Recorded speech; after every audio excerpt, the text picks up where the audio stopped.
yang beda. Nabi Adam dulu juga diajari puasa. Dikenal dengan puasa Ayyamul Bid sama Ayyamus Sud.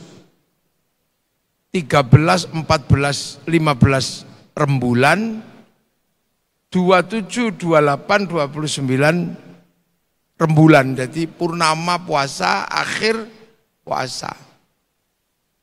Nabi Dawud puasa sehari iya, sehari enggak. Nabi Nuh waktu persiapan bikin kapal puasa. Makanya jangan heran karena ini puasa kuno, maka sejarah agama manapun pasti mengajarkan puasa. Dulu ada agama yang sudah expired sekarang, Majusi atau Zoroaster. Agama Zoroaster itu Tuhannya dua. Ada Tuhan terang, dikenal dengan nama Ahriman, dan Tuhan gelap namanya Ahura Mazda. Nah Tuhan ini suka kelahi. Kalau siang-siang kelahi, terus Tuhan terangnya kalah, terjadi gerhana matahari. Puasa 90 hari orang Zoroaster. Kalau kelahinya malam kok Tuhan gelap yang menang, rembulan padam gerhana. Itu agama Zoroaster. Yang belakangan kemudian termodifikasi menjadi agama Majusi. Majusi kemudian menyembah api. Bangsa terakhir yang menganut Majusi, bangsa Parsi. Sekarang Iran itu, Irak. Yang akhirnya masuk Islam. Makanya orang Parsi itu kalau menyembah api, ditaruh di bangunan yang sangat tinggi namanya Manaro. Nah bangunan tinggi namanya Manaro itulah yang kemudian ketika orang Majusi di Parsi masuk Islam, apinya dibuang tapi Manaronya ditaruh di depan masjid. Maka akhirnya kaum muslimin masjidnya punya Manaro yang sampai Gresik namanya Menoro. Itu sebenarnya dari tiang api Parsi. Agama Yahudi juga ada pelajaran puasa. Kalau persiapan perang dulu Yom Kippur, kemerdekaan, mereka puasa. Peringatan selamatnya dikejar sama Fir'aun, lolos dari Laut Merah, dia puasa. Orang Nasrani puasa, Jumat Agung puasa. Itu agama Hindu puasa, bahkan puasanya lebih ekstrim kalau orang Hindu. Dulu dikenal dengan istilah upawasa. Upawasa itu nggak makan, nggak minum dan sudah nggak berhubungan dengan perempuan. Makanya ketika Islam datang mengajarkan nggak makan, nggak minum, nggak menyentuh perempuan, kok mirip upawasa. Maka Syahrul Siam di Indonesia dikenal dengan istilah puasa. Orang Buddha puasa. Kalau kemudian pengen mendapatkan kesempurnaan 8 jalan menuju nirwana, puasa. Agama besar manapun pasti ada pelajaran puasa. Apalagi orang Indonesia, puasa itu sudah jadi hobi. Makanya istilah puasa itu terkenal di sini. Setiap punya hajat apa puasa. Cinta ditolak puasa. Tinggal ya kalau yang santri masuk masjid baca ya Rohmanu ya Rohim. Kalau yang nggak terlalu santri ya cari pohon besar baca sun amata kaji ajiku jaran goyang tak goyang-goyang. Puasa makanya ada puasa tanpa api pati geni. Puasa makan putih-putih tok mutih. Ada puasa daun tok umbi-umbian ngerowot. Ada puasa meneng tok bisu. Ada puasa jalan tok ngedan, ada. Makanya di Indonesia itu dulu zaman kita yang usianya segini, apa-apa puasa dari dulu. Sunan Kalijaga mau jadi wali, puasa. Syekh Abdul Qadir mau jadi wali, puasa. Sultan Jogja itu dulu bilang sama Sunan Kalijaga, Raja Mataram itu, Ki Gede Pemanahan. Jeng Sunan, kalau mau bikin kerajaan lagi di mana? Enggak ada, sudah enggak ada tempat kalau sekarang karena semua sudah punya wilayahnya masing-masing. Kalau kamu mau ada 5 tempat, tapi itu udah tempat setan.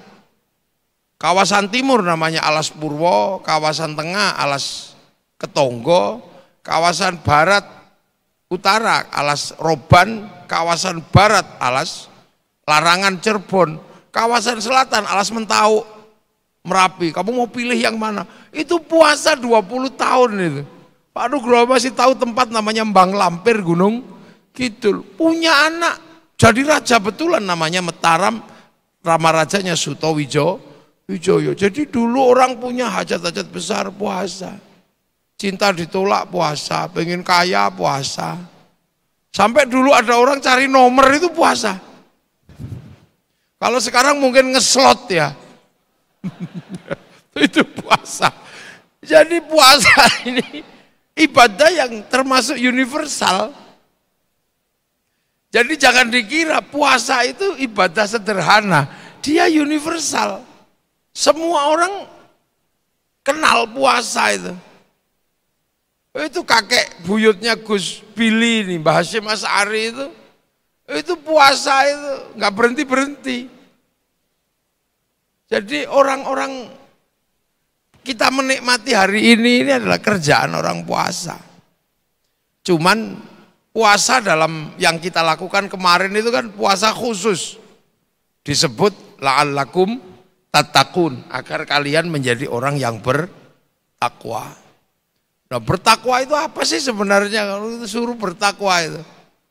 Bertakwa itu agar nggak kehilangan jalan pulang, itu aja. Jadi biar manusia itu nggak kehilangan jalan pulang, maka disuruh bertakwa.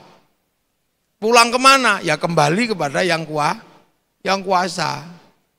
Karena konsep agama manapun, jadi agama manapun, keyakinan apapun, manusia itu kan pulang.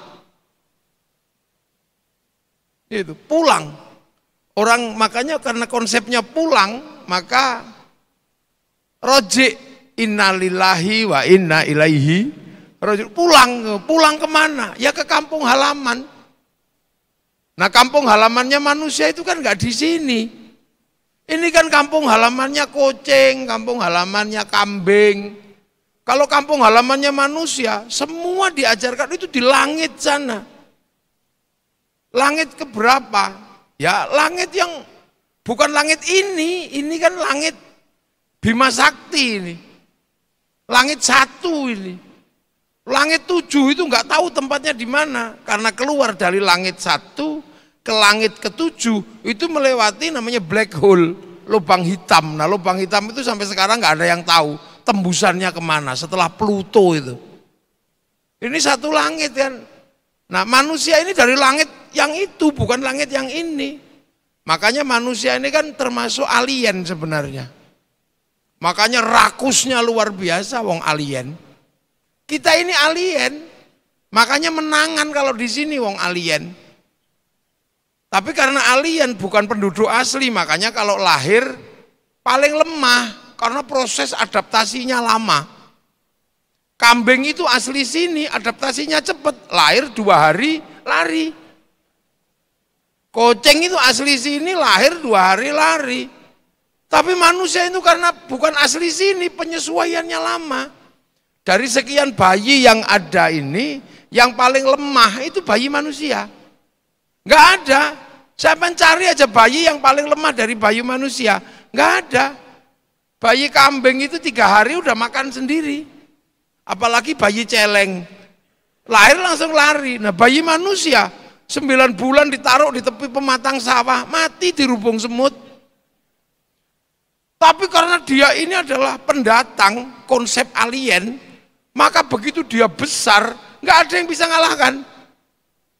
Sudah nggak ada yang bisa ngalahkan.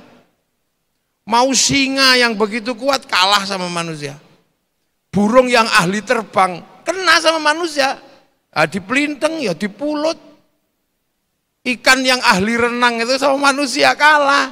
Ya dipotas, ya disetrum, habis.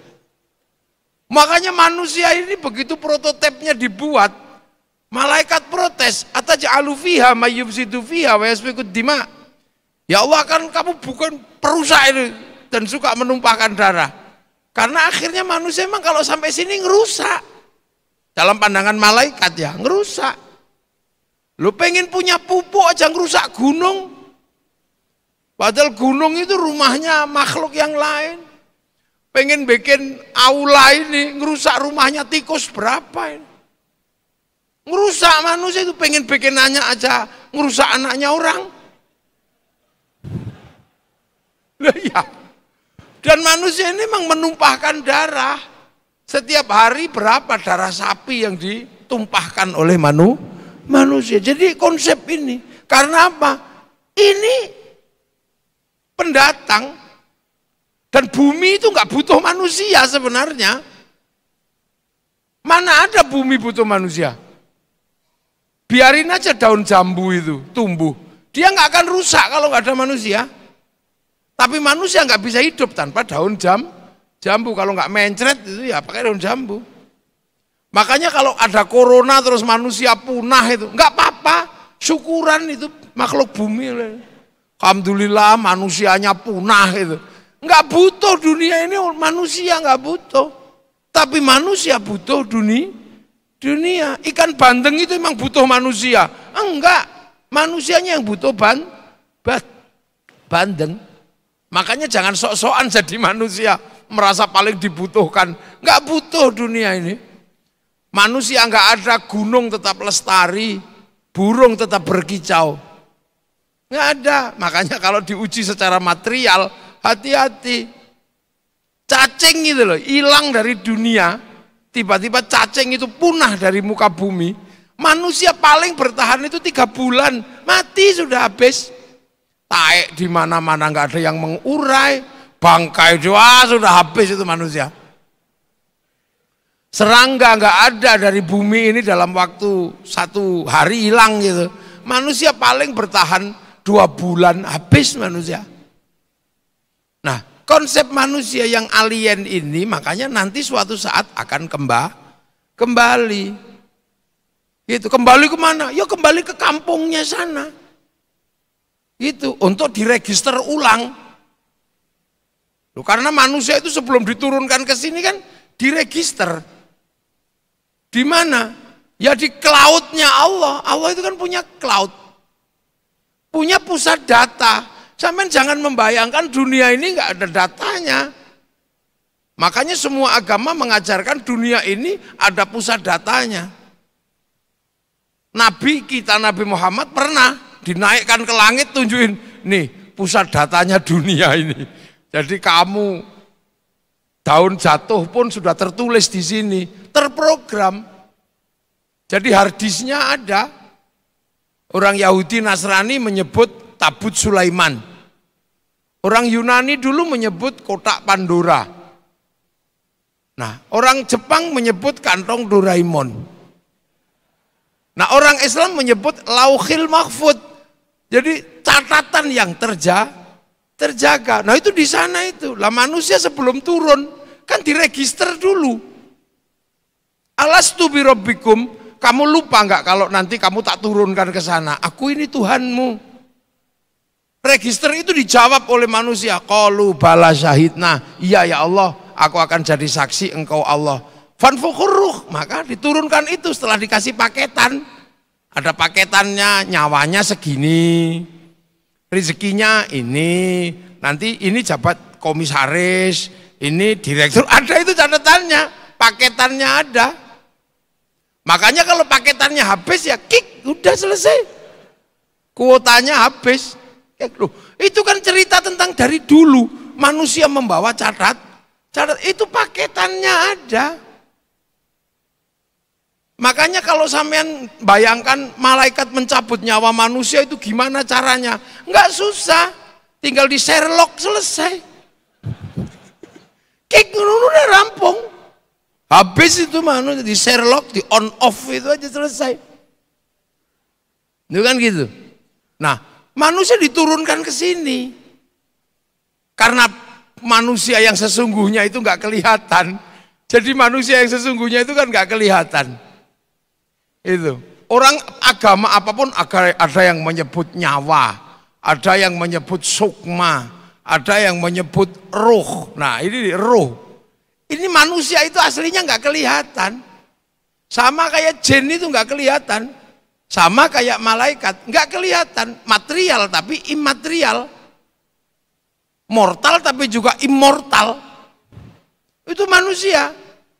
Nah tapi karena bertugas di sini Maka kemudian manusia yang nggak kelihatan yang berupa ruh ini dikasih casing, diasembling, digersik. Siapa yang assembling? Ya orang tuanya masing-masing. Bikin casingnya ini, makan, udah, sama dimakan, ada kambing dimakan, ada sapi dimakan, apa aja dimakan. Lantas kemudian diproses di perut ini. Nah proses ini kan yang namanya proses makanan, penguraian di dalam perut. Vitamin A diambil mata, kalsium diambil tulang, vitamin D diambil kulit, kulit, semua diambil. Nanti ada proses produksi itu, ampasnya ada, sisa-sisa produksinya. Nah yang keluar dari belakang namanya kencing, yang keluar dari yang dari belakang tahu, yang dari depan kencing, yang dari sini keringat, semua yang dari sini umbel, semua ada. Nah, saripati makanan manusia itu disimpan oleh Allah di sulbi sini, namanya nutfah. Nutfah inilah yang kemudian dijadikan untuk assembling manusia. Punya bapak, punya ibu, jadikan segumpal darah, terus segumpal daging. Begitu sudah jadi daging, nyawa ini diturunkan, ibarat kartu dimasukkan ke dalam handphone, masuk plung gitu. Terus diemplek-emplek daging, diikat pakai otot, berdirikan pakai tulang, bungkus kulit, tumbuhi rambut. Proses assembling 9 bulan selesai. Begitu selesai, ya karena casing, ya tergantung produk mana. Kalau produk Eropa ya tinggi besar, rambutnya merah. Kalau produk Cina ya putih-putih, tembem-tembem gini. Kalau produk Jepang ya kecil-kecil. Kalau Afrika ya hitam gosong kayak gitu. Lah kalau produk Gresik dan sekitarnya ya kecil-kecil, pesek-pesek begini. Produk sesuai keadaan masing-masing. Karena apa? Kalau produk Arab kan cantik ganteng. Ya karena di sana nggak ada air. Makanya dibikin cantik ganteng, biar kalau nggak mandi juga tetap cantik, tetap ganteng. Produk Eropa harus besar karena ada musim dingin. Kalau kena musim dingin dibikin kecil gini, katuan mati. Produk Cina tembem sipit gini. Karena orang Cina kalau musim dingin salju turun, mataharinya keluar, silau, lama-lama ya gini. Lah ke produk Afrika, ya hitam gosong gitu. Kenapa? Banyak singa. Kalau dibikin putih dikejar singa, kelihatan. Nah kalau dibikin hitam gitu tengkurap udah nggak kelihatan. Nah kenapa produk Indonesia ini kecil-kecil, pesek-pesek? Nggak ada masalah. Karena tantangan hidupnya nggak terlalu ribet. Nggak ada musim dingin, nggak ada binatang buas. Apa aja enak kalau di sini. Nggak pusing. Kalau orang Eropa kena musim dingin, pusing dia. Nggak ada matahari. Kehidupannya berhenti. Kosnya gede. Makanya orang Eropa punya tradisi